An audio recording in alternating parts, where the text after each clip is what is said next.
एक नियम है, क्योंकि धम्पा संघ नियम चलता है, जिसको भी बोलना हो, अपनी बात रखनी हो, तो वो ऐसे थोड़ा सा कर दे बस। संचालन कर रहे हैं, वो देख लेंगे और जैसे ही उनके पास समय मिलेगा तो वो बुला लेंगे। अगर हम नियम का पालन करेंगे तो मीटिंग डिस्टर्ब नहीं होगी। अध्यक्ष की हाँ हाँ, अध्यक्षता जो है आदरणीय शीला जी की है, और दोनों पे अगर किसी को कोई आपत्ति हो तो आप जो है बता सकते हैं। किसी को आपत्ति है क्या? कोई आपत्ति नहीं, ठीक है। अब शुरू करें फिर जो है। तो आदरणीय संचालक महोदय जी, मैं विषय लिख लूँ फिर? हाँ जी, बताएं। विषय में यही है कि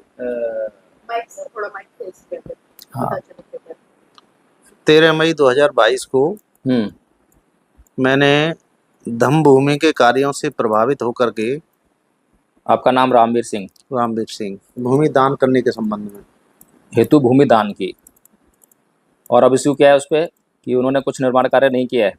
हाँ, अच्छा। मतलब लगभग 4 साल 3 महीने का समय व्यतीत हो जाने के पश्चात भी अभी तक धम्म भूमि की टीम, आपका केवल इतना ही इशू है बस कि निर्माण कार्य नहीं हुआ? निर्माण कार्य नहीं हुआ। दूसरा, ये इनके मनसा ठीक नहीं है।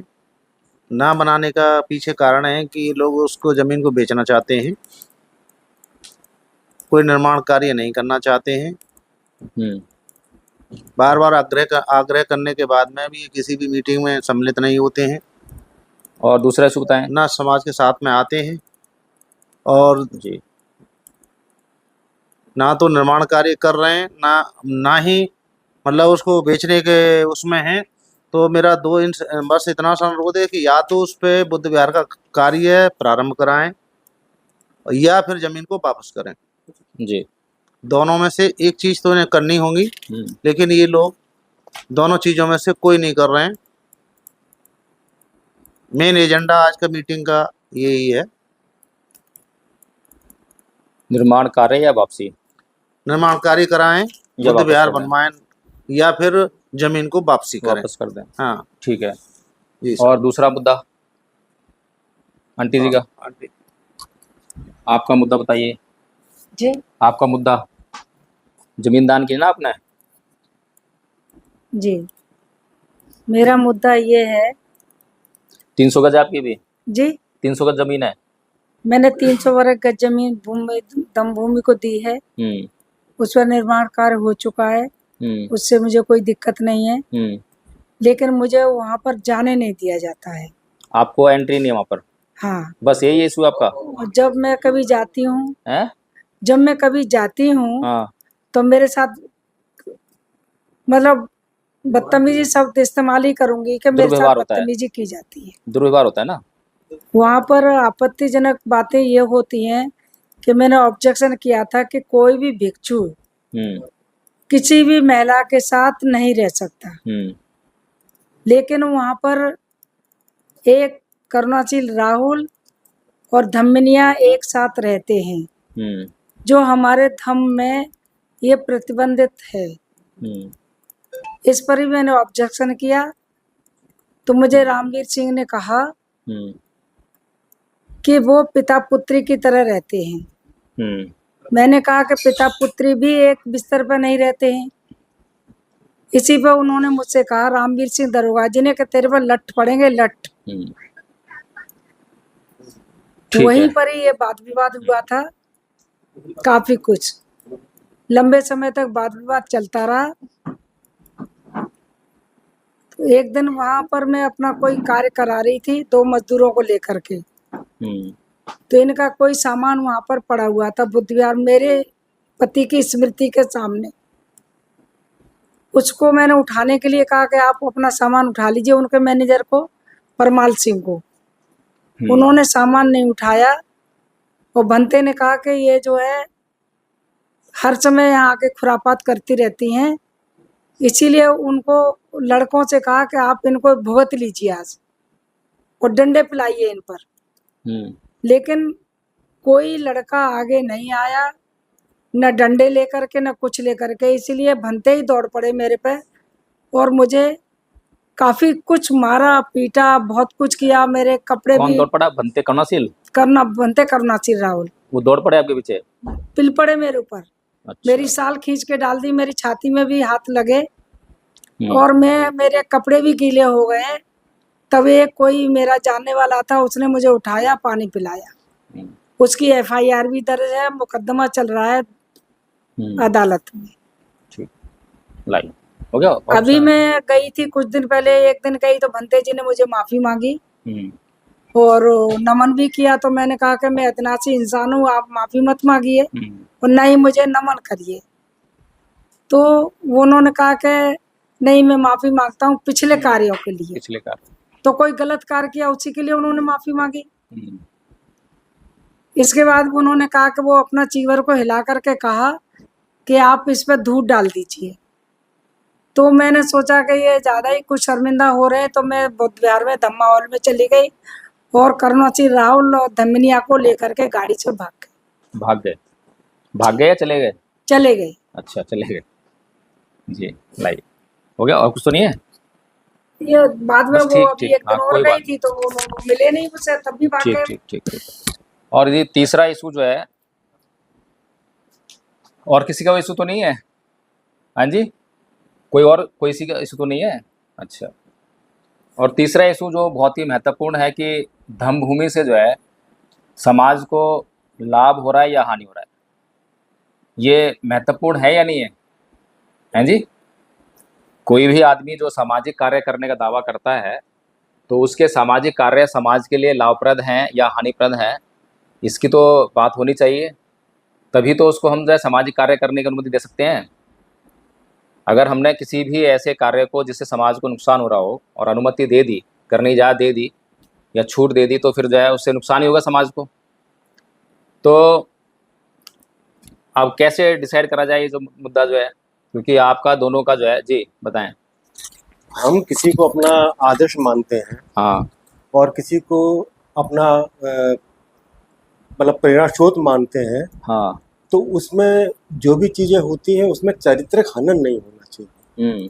यदि उस मुद्दे को उस आदमी के प्रति हमारे आपको मालूम पड़ता है कि वो चारित्रिक हनन हो रहा है उसका, तो फिर ये वो आदमी हमें बर्दाश्त नहीं है सर। और जैसी बातें निकल के सामने आ रही हैं उनको सर सामने लाना जरूरी है। मेन मुद्दा सर मेरा ये है कि भंते हैं तो भंते हम तभी मानेंगे जब भंते जैसा आप काम करेंगे। हम केवल सुनने के लिए नहीं है, हम प्रश्न पूछने के लिए भी हैं और हमें हमारे सवालों का जवाब चाहिए। जो भी समाज में इस समय ऑडियो वीडियो जो जारी हो रहे हैं उनका संतोषजनक हमको उत्तर चाहिए जी। लाइए, तो एक प्रश्न ये भी है, बहुत महत्वपूर्ण प्रश्न है कि क्या करुणाशील राहुल जी जो समाज को चीवर में दिखाई देते हैं, क्या समाज उनको जो है भिक्खु के रूप में स्वीकार कर सकता है? ये प्रश्न होना चाहिए, होना चाहिए? हाँ जी, ये प्रश्न होना चाहिए, होना चाहिए? किसी को आपत्ति हो तो वो हैंड रेज करें कि नहीं ये प्रश्न नहीं होना चाहिए, ये प्रश्न का कोई औचित्य नहीं है। किसी को आपत्ति है क्या? चलिए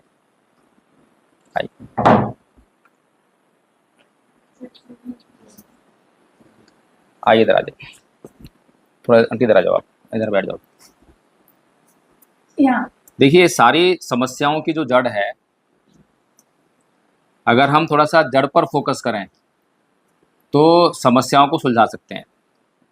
और हो सकता है कि आज मेरी जो है भंते जी के साथ में कुछ तू मैं हो गई हो, और केवल इसलिए कि मेरी भंते जी के साथ तू मैं हो गई है तो मैं भंते जी को बदनाम करने लग जाऊं, तो ये तो कोई कारण नहीं है। भंते जी हो सकता है कि समाज के लिए बहुत अच्छा काम कर रहे हो, लेकिन मेरा उनसे द्वेष हो गया है, इसलिए अब मैं भंते जी को बदनाम करने में लग गया हूँ, तो ये काम तो गलत हो जाएगा। और हो सकता है कि मेरा भंते जी से बहुत लगाव हो, बहुत प्रेम हो, तो इसलिए मैं समाज में जाके जो है भंते जी की तारीफें करने लग जाऊं, ये भी गलत हो जाएगा। तो कुल मिलाकर बात ये है कि मैंने यही प्रश्न तो किया था कि हिंदुओं की श्रद्धा में और बौद्धों की श्रद्धा में कोई अंतर है या नहीं है, और हिंदुओं की श्रद्धा में और बौद्धों की श्रद्धा में कोई अंतर होना चाहिए या नहीं होना चाहिए? कोई जवाब देना चाहेगा इस बात का कि बौद्धों की श्रद्धा में और हिंदुओं की श्रद्धा में कोई अंतर होना चाहिए या नहीं होना चाहिए? हाँ जी। बौद्धों की और जो कि उसमें उनका जो है तर्क के ऊपर। तर्क के ऊपर। हाँ, हिंदुओं में मतलब कहते हैं धर्म है तो तर्क नहीं, हाँ। और जबकि धर्म के अनुसार तर्क होना चाहिए, उसे कसौटी पर खड़ा करके ही स्वीकार करना चाहिए। देखिए ऐसा है कि अभी आदरणीय जी मेरे लिए शब्द इस्तेमाल करते हैं श्रद्धेय। इसका मतलब क्या होता है श्रद्धेय का? कि मेरी आप में श्रद्धा है। अब श्रद्धा क्या होती है? अगर हमने धम्म को समझ लिया होता और हमें बौद्ध भिक्षुओं ने धम्म को समझाया होता तो हमें कोई समस्या नहीं होती। फिर हमारी श्रद्धा जो है अंधश्रद्धा में बदलती ही नहीं। पहली बात तो श्रद्धा जो है केवल सत्य के प्रति होती है, और सत्य क्या है उसको जानने के लिए पहले जो है संदेह उत्पन्न करना होता है। केवल बुद्ध ने इस संसार में मुझे कोई अन्य दिखाई नहीं देता जिसने ये कहा हो कि सभी बातों में, सभी धर्मों में पहले संदेह करो। क्योंकि जब तक संदेह नहीं करोगे, जब तक जांच शुरू नहीं होगी, बात ठीक है या नहीं है? आप पुलिस में कंप्लेंट कर दो तो वो एक केवल संदेह पैदा होता है वकील साहब, केवल संदेह पैदा होता है। उस संदेह के आधार पर जो है वो एफआईआर दर्ज होती है, संदेह उत्पन्न हो गया, फिर इन्वेस्टिगेशन होती है, जांच होती है, फिर जांच में प्रमाण निकल कर आते हैं, और प्रमाण के बाद जो ये तय होता है कि सत्य क्या है। और जब सत्य प्रकट हो जाता है तब हमें उस सत्य पर विश्वास आता है। विश्वास आता है, विश्वास जो है जांच करने के बाद आया है। इस संसार में बहुत सारे लोग, अधिकतम लोग जो हैं किसी के कहने पर ही विश्वास ले आते हैं। तो किसी के कहने मात्र से जो विश्वास आता है वो विश्वास नहीं है, वो अंधविश्वास है। हम बहुत बातें करते हैं ना अंधविश्वास पाखंड के लिए, हम समझते नहीं शब्दों को कि किस तरह से ये जो शब्द हमारे समाज में काम कर रहे हैं। तो किसी ने कुछ कह दिया हमने, और केवल वो हमें अच्छी लगी बात, या किसी बड़े व्यक्ति ने कही है, किसी IAS IPS ने बात कही है, किसी नेता ने आके बात कही है, या किसी धर्मगुरु ने आके बात कही है, इसलिए हमने वो बात मान ली, और इसीलिए वो बात मान ली, तो केवल जो है वो अंधविश्वास है, विश्वास नहीं है। लेकिन सत्य प्रकट हुआ, जांच हुई है, परख हुई है, उसके बाद सत्य प्रकट हुआ है और उस सत्य को हमने जाना है, उस पर हम विश्वास लेकर आए हैं, तो वो विश्वास है। फिर इसी विश्वास में से श्रद्धा पैदा होती है। श्रद्धा का बड़ा महत्व है, क्योंकि जब तक श्रद्धा नहीं आएगी तब तक जो है जो हमारी मुसीबत है उससे दूर नहीं होने वाले हम। उदाहरण के लिए हम डॉक्टर के पास जाएं और डॉक्टर की डिग्री देखकर विश्वास तो आ जाता है, विश्वास आ गया, लेकिन श्रद्धा नहीं आई तो समर्पित नहीं होंगे उसके प्रति। और जब तक उसके प्रति हम समर्पित ना हो जाएं, जब तक जो है वो हमारा इलाज नहीं कर पाएगा। और हमने एक बार समर्पित हो गए, हमने कहा भाई डॉक्टर साहब ये लो, मैं आपके हवाले। फिर डॉक्टर को उस पर चीड़-फाड़ करनी है, दवाई दारू करनी, कुछ भी करना है वो करेगा और अब ठीक कर देगा। तो ये श्रद्धा बड़ी महत्वपूर्ण है। तो इसीलिए अभी तक जो है बौद्धों की श्रद्धा में और हिंदुओं की श्रद्धा में कोई फर्क जो है वर्तमान समय में नहीं रह गया। मैं सही कह रहा हूँ, गलत कह रहा हूँ? अगर गलत कह रहा हूँ तो आप लोग जो है जो मैंने बुद्धायन धम्मा में पढ़ा है, उसमें बाबा साहेब ने लिखा है बुद्ध की तरफ से कि कोई भी धर्म बुरा नहीं है।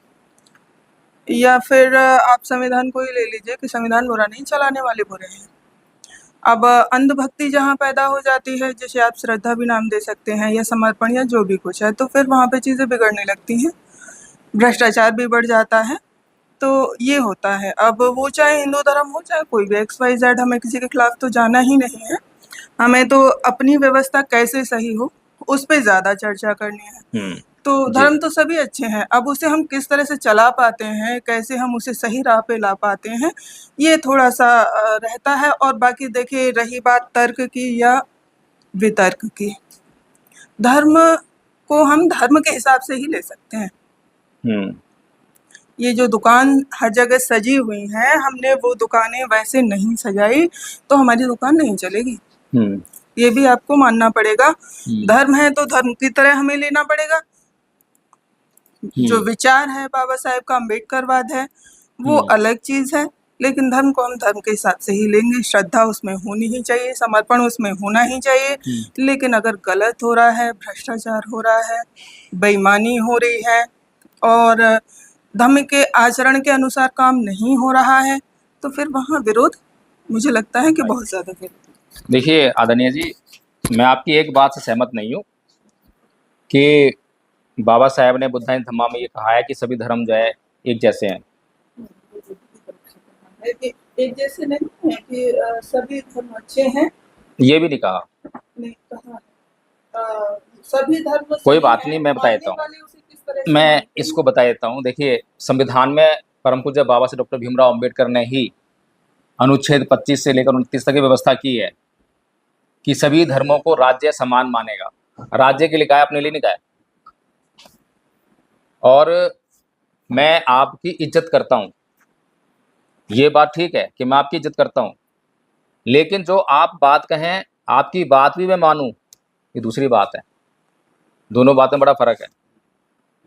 तो बाबा साहेब इज्जत तो करते थे, इज्जत तो सबकी करते हैं, अपमान किसी का नहीं करते हैं, लेकिन बात भी सबकी माने ये पॉसिबल नहीं हो सकता।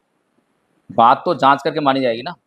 तो इसीलिए तो इसीलिए बड़ा फर्क है। इसीलिए कि भाई आप नहीं मत मानिए जब तक आप बाबा साहेब से जब किसी गुरुद्वारे में पता नहीं कहीं पे जाने के लिए कहा था, तब बाबा साहेब ने ये कहा था कि नत्थी में शरणंग अय्यंग बुद्धो में शरणंग बरंग एतेन सचवज्जैन होतु में जय मंगलम। ये कथन है, ये कथन अपने आप में कह रहा है कि बुद्ध के सिवाय मेरी अन्यत्र कोई शरण नहीं है। किस लिए है ये? इसीलिए है कि अन्य जो शरण है वो मेरा कल्याण करने के लिए नहीं है, उनसे मेरा कल्याण संभव नहीं है। इसलिए हमें पहले तो धम्म के प्रति जो है स्पष्ट होना पड़ेगा अच्छी तरह से। अगर हम धम्म के प्रति स्पष्ट नहीं होंगे तो हमें कोई भी कुछ भी सिखाता रहेगा। 2 घंटे की देशना सुनकर जो है हम धम्म नहीं सीख सकते। और ये एक बड़ा बेसिक कारण रहा। आज अगर आपको भारत से बौद्ध धर्म जो गायब दिखाई देता है तो उसका कारण है ये कि जब बुद्ध के समय में भी 2 वर्ग हो गए ना, एक उपासक वर्ग है, एक भिक्खु वर्ग है। तो भिक्खु तो दिन रात जो है धम्म को सीख रहा है, याद कर रहा है, प्रैक्टिस भी कर रहा है, लेकिन उपासक नहीं कर रहा है। उपासक खाली देशना सुनने आता है और देशना अच्छी लग रही है, हाँ बुद्ध बहुत अच्छी देशना दे रहे हैं, इससे संतुष्ट होकर अपने घर में जाकर 5 शीलों का आचरण करने का प्रयास कर रहा है, उपवास धारण करने, लेकिन धम्म जो है उसके पास नहीं है। और इसीलिए जो है 12वीं शताब्दी के बाद जब इस्लाम अटैक यहाँ पर हुआ और यहाँ पर बौद्ध भिक्षु नहीं रहे, तो धम्म तो बौद्ध भिक्षु के पास था और बौद्ध भिक्षु यहाँ पे है नहीं, तो धम्म को चलाएगा कौन, चलेगा कैसे? ये मेन कारण था। और इसीलिए आज भी 14 अक्टूबर 1956 को परम पूज्य बाबा साहेब ने धम्म दिया हमें। उसके बाद जो धम्म दिया, तो धम्म किसके पास है? आज किसी उपासक से पूछ लो जो अपने आप को बौद्ध कहे, उससे मैं पूछ लूँ कि नमन का अर्थ बताओ, अभी नमन का अर्थ नहीं पता किसी को। अभी नमन का जो अर्थ क्या बताएंगे कि मैं बुद्ध को नमन करता हूँ, और कुछ कहेंगे तो मैं सम्यक संबुद्ध को नमन करता हूँ, लेकिन थोड़ा सा उसमें और मीनिंग है। आदरणीय आचार्य जी, आप जरा बताएं एक बार नमन का अर्थ जो क्या है? नमो तस्य भगवतो अरहतो सम्मा सम्बुद्धस्य। और मैं उन सम्यक संबुद्ध को नमन करता हूँ जिन्होंने अपने काम क्रोध समस्त विकारों को, समस्त जो है विकारों को, काम क्रोध लोभ मोह द्वेष, इन सबको जो बाहर निकाल कर अपने चित्त को परिशुद्ध किया, उनको मैं नमन करता हूँ। देखिए, मैं उन सम्यक संबुद्ध को नमन करता हूँ जिन्होंने अपनी समस्त इंद्रियों पर पूर्णतः नियंत्रण स्थापित करके अपने चित्त के विकारों काम क्रोध मोह लोभ द्वेष इच्छा इत्यादि को निकाल बाहर कर अपने चित्त को परिशुद्ध किया। अब इसमें जो है और उस नमन में कितना फर्क आ गया। वो जो नमन है ऐसे लग रहा है जैसे कि हिंदू लोग नमन करते हैं, वैसे हम भी नमन कर रहे हैं। जैसे इस्लाम वाले अल्लाह को करते हैं, इस्लामी ठोकते हैं, ऐसे हम भी कर रहे हैं। तो बौद्ध धर्म को जब तक, तो वर्षावास का मतलब क्या होता है? नहीं, चर्चा ही तो मैं कर रहा हूँ, चर्चा का विषय यही है। वर्षावास का जो उद्देश्य था वो तो यही था ना कि विचरण करने में समस्या होती है, इसीलिए एक ही स्थान पर ठहरेगा भिक्खु जो है और वहीं करेगा। तो वर्षावास का तो नियम है, कहीं जिस बुद्ध विहार में टिक गया तो टिक गया, उसके बाद जो कहीं जाएगा ही नहीं। गुजरात तो बहुत दूर है यहाँ से, पता नहीं कितने कीड़े मकोड़े मर जाएंगे है। तो कहने का मतलब यही है आदरणीय साथियों, पिछले 70 साल में बौद्ध धर्म का प्रचार करना इतना मुश्किल नहीं था जितना मुश्किल हमें आज दिखाई देता है। आज तो हमें ऐसा लगता है, हाँ हाँ आइए, वेलकम है सब। कोई और भी आने वाला है क्या आदरणीय जी? अच्छा,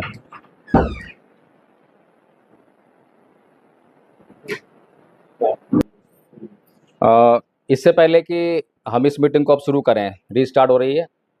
जो अब तक चर्चा हुई वो तो खैर, क्योंकि अब कुछ लोग नए भी आ गए हैं, धम्मभूमि के लोग ज़्यादातर लोग हैं।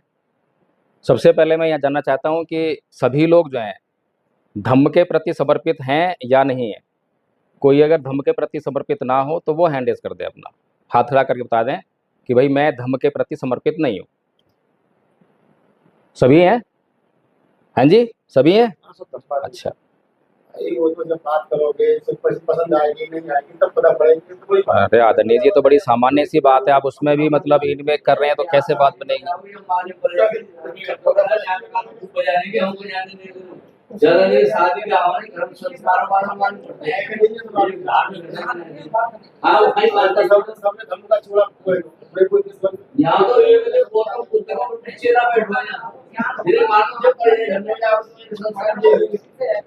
अब एक काम करते हैं, ये जो है ना बीच में ऐसे अच्छा चलो प्लीज इस तरीके से बोलने का जो है, देखिए ऐसे बीच में यदि रहेगा तो अभी हमने जो मीटिंग शुरू करी थी तो उसमें हमने मीटिंग जो है व्यवस्थित रूप चले, इसके लिए हमने जो है एक संचालक का चुनाव किया था कि संचालन करने वाला होना चाहिए, और एक अध्यक्ष चुनाव हुआ था। अब क्योंकि नए लोग काफ़ी मात्रा में आ गए हैं तो उसका पुनः चुनाव होना चाहिए, ताकि किसी को ये ना लगे कि हमारे साथ में अन्याय हुआ है या गलत हुई है। अभी आप थोड़ा सुने तो सही, हो सकता है कि वही हो जाए, सुन तो लें आप। थोड़ा पेशेंस रख के हम बात करें ना, सुनने का भी धैर्य रखें, सुनाने की बात करें। चलिए आवाज आओ।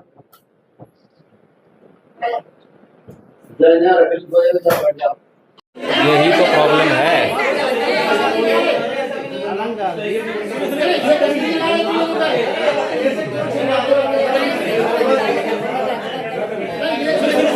देखिए आज का मीटिंग है, लगभग 5 मिनट चलेगी। आप लोग जवाब सुन लीजिए फिर उसके बाद क्षमा। हाँ बस सही है। अच्छा साली थोड़ा शांति प्लीज। अच्छा शांति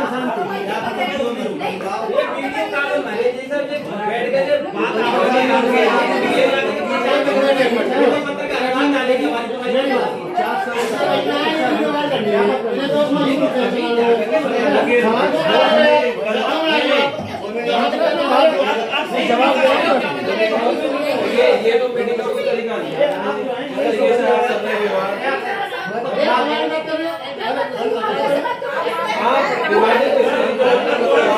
समझ में नहीं आ रहा।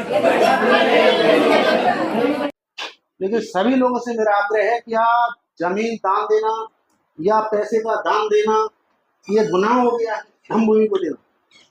मुझे क्यों परेशान रखा गया 4 साल 3 महीना से? इनका आश्रय, इनका क्या मतलब था? यदि आप नहीं बना सकते तो आपने दान क्यों ली? यदि दान ली तो निर्माण कार्य क्यों नहीं हुआ? यदि निर्माण कार्य नहीं भी हुआ तो आपने ये जो है कि हम जो है इसको वापस कर देंगे, तो आपने वापस क्यों नहीं किया? कोई एक तो निर्णय आपको लेना पड़ेगा। आप समाज के लोगों, आप लोग डिसाइड करें कि क्या उचित है, क्या अनुचित है, क्या करना चाहिए इन लोगों, नहीं करना चाहिए। मेरी कोई गलती हो मुझे पता, और यदि कोई मैंने वाणी से कोई किसी अपनी शब्द हो गया हो तो उसके लिए मैं अपने क्या नाम है अपने उसी लिए क्षमा प्रार्थी। मेरा इंटेंशन किसी को नहीं करना। एक मिनट में, मेरी एक आपत्ति है इस मीटिंग में जो है, क्योंकि मुझे लगता है कि हम सभी जो है बौद्ध बैठे हैं। हाँ, सहमति है। आप हमसे बात करते हैं। अच्छा अब ये जो है ना आप कंक्लूड कर लीजिए। यदि ऐसा ये वीडियो बना करके सोशल मीडिया पर डालना आपसे बात ये तो चर्चाएं हो रही है की चर्चा है ना। मेरी 3 सुनो सर, मैडम ऐसा है, इसे बंद करिए। सुनो यदि सहमति हो जाएगी ना हमारी तो उसको डालेंगे। ऐसा है जी, मेरी बात सुनो। हाँ तो मैं, मुझे बोलने का अधिकार नहीं है। नहीं, मुझे बोलना है। पुरुष बनता है। मेरी इनसे वार्ता हुई, मेरे पास मैं उसी विषय में बोलना चाह रहा हूँ। आप सुनिए, मेरी इनसे बात हुई, मैंने उनको बताया अपनी स्थिति बताया कि भाई 3 बार मेरे पास एआईओ पे फोन आ चुके हैं और उन्होंने ये कहा कि धर्मभूमि वाले वहाँ लोग ना जाए, और आयोग ने ऐसा कहा है। भाई साहब का नाम लिया तो भाई रामवीर सिंह ने ऐसा कहा है कि भाई उनसे कहिए कि वो वहाँ ना आए।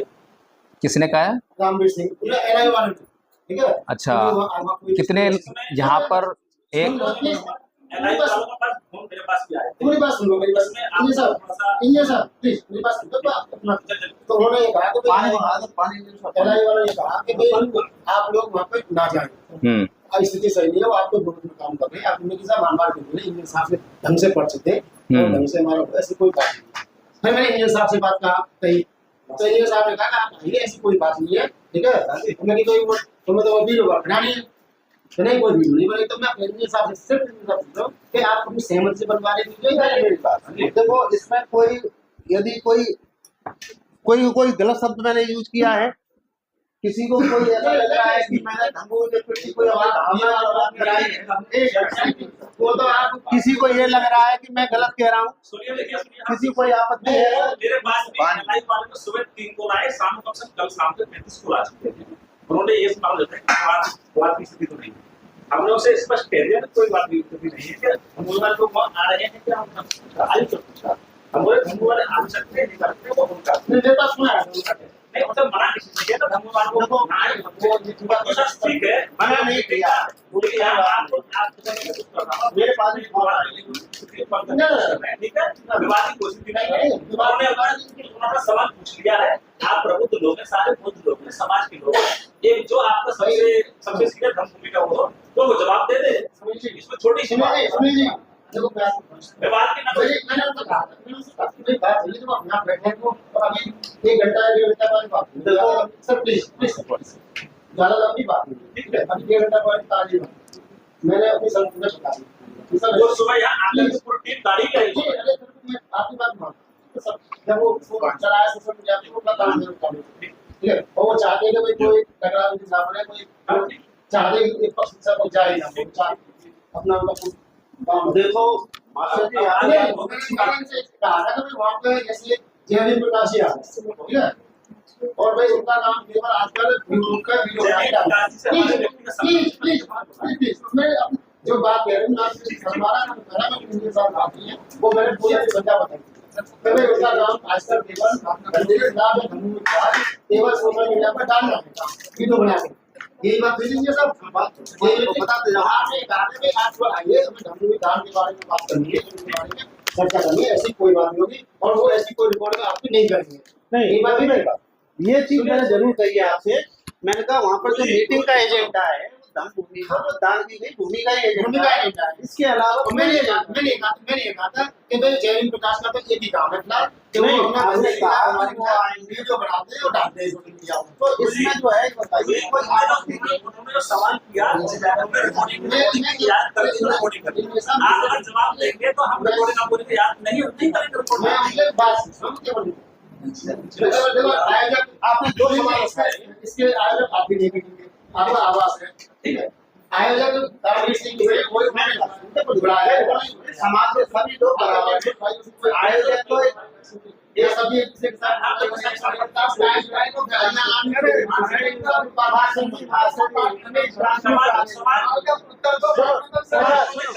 दो चीज बता दें। अच्छा अरे रामदेव जी, अरे दरोगा जी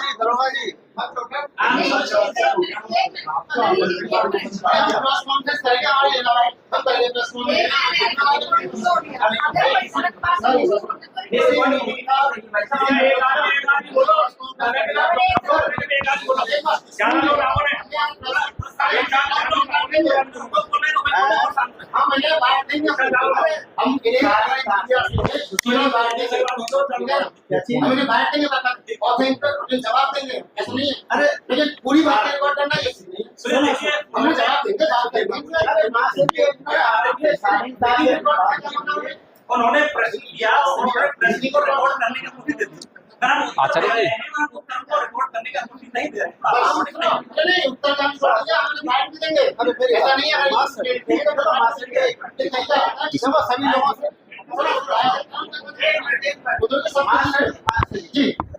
सभी लोगों से अनुरोध है कि हमने जो भी बात रखी सभी रखें, शांतिपूर्वक रखें और मर्यादित भाषा में चीखना चिल्लाना ये शोभा नहीं देता है। एक बार मैं देना धर्म के प्रति क्या देखिए, मुझे ऐसा आभास हो रहा है कि हम यहाँ पर जो है बौद्ध लोग बैठे हैं कोई अबोध तो नहीं है यहाँ पे? यहाँ सबरे बहुत है। वर्तमान में इस समय यहाँ कोई बहुत ना है, लेकिन सबरे अबोध है। ये केवल इसके पास है। अच्छा यहाँ देखिए, ये जो मीटिंग का जो तरीका है ना, ये बहुत गलत है। इस तरह से तो मीटिंग हो नहीं सकती, ना कोई समाधान हो सकता। इसीलिए जो है पहले संचालक चुना गया था कि उसकी अनुमति से बोलें। अगर कोई भी अपने आप बोलने लग जाए, सब बोलने लग जाएंगे, मीटिंग हो पाएगी। अब आप ये तय कर लो कि आपको जो है समाधान करना है या समस्या को बनाए रखना है, क्या करना है? ऐसे कैसे होगा? समाधान तो संभव है, लेकिन आपको जो है थोड़ा सा सीधी बात है, उन्होंने एक सवाल किया, जवाब ये थे।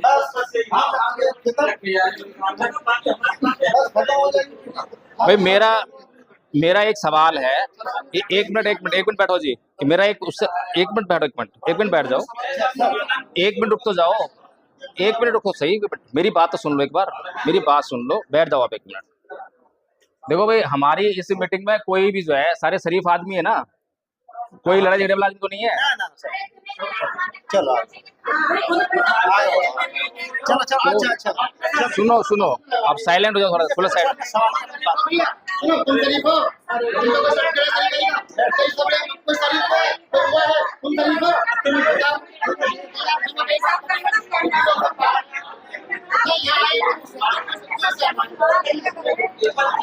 यही तो प्रॉब्लम है।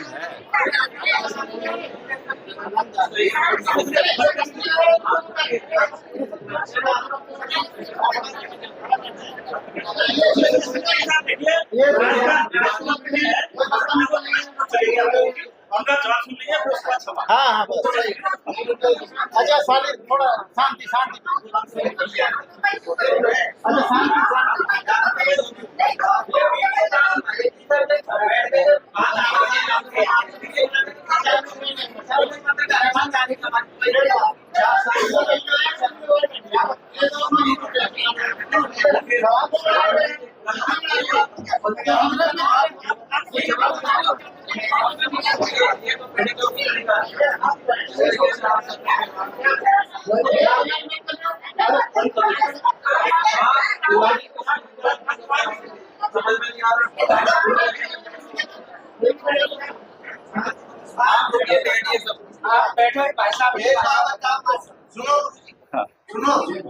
क्या बात है? क्या बात है? अरे मुझसे बदतमीजी से बोल रहे हैं। You are losing your patience. Why are you losing your patience? चिल्ला क्यों रही हो? क्यों चिल्ला रही हो? बस आप व्यवधान पहले सुनिए, आप भूमि के एक तत्व है, स्तंभ है। अगर जवाब दे रहे हो तो ठीक है। व्यवस्था है, आपको खास अगली मीटिंग जहाँ भी होगी, दूसरा होगी बड़ी मीटिंग, जिसका अपना प्रचार सोशल मीडिया और पूरे डिस्ट्रिक्ट में माइक के माध्यम से किया जाएगा। और कैसा हम लोग अगर जवाब देने में सक्षम है बिना रिकॉर्डिंग के, और इधर से कोई बोलेगा तो अभी मीटिंग बंद है। यहाँ लड़ने नहीं आए, आप आए, इतनी महंगा पर इतने उनका समय काम नहीं था।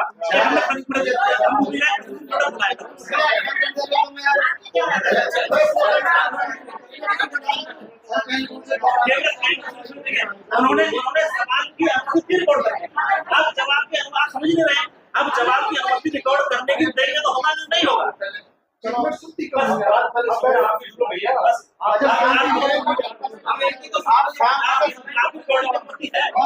नहीं है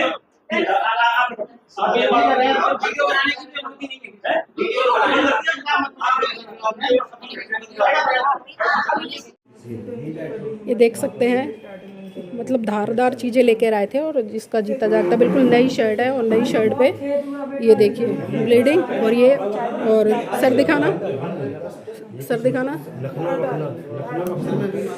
और सर में ये देखो इधर दिखाओ खून निकले हुए हैं। ये देखो, हाँ निकल रहे। अरे मैडम देखो सर में भी है, ये देखो हरामियों ने अटेम्प्ट टू मर्डर भी है। ये देखो मारी है सर में भी। ये भी ये डंडे का नहीं है। अरे देखो सर में पड़ रहा है। पंच मिलाए थे ये देखो वो है धारदार हथियार ना। और भूसा वैसे नहीं थे, भूसा वो लोहे वाले जो होते हैं ना वो वाले हैं, वो मान दो और देखो ये डंडे, ये इस तरह से डंडे लाए थे लगा लगा के। कोई बात नहीं। जो पंच वाला है, ऐसी धारा बनाओ, ऐसी धारा बनाओ क्योंकि सेट है जाने। झंडों में डंडे लठ लेके आए।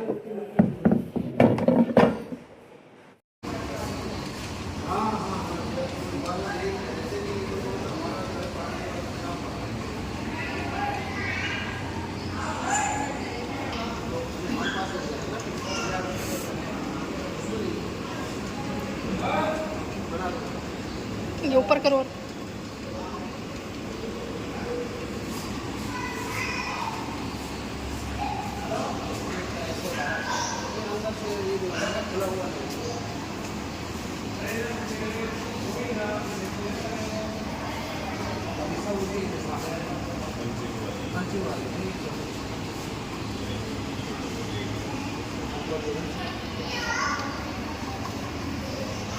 इसी ने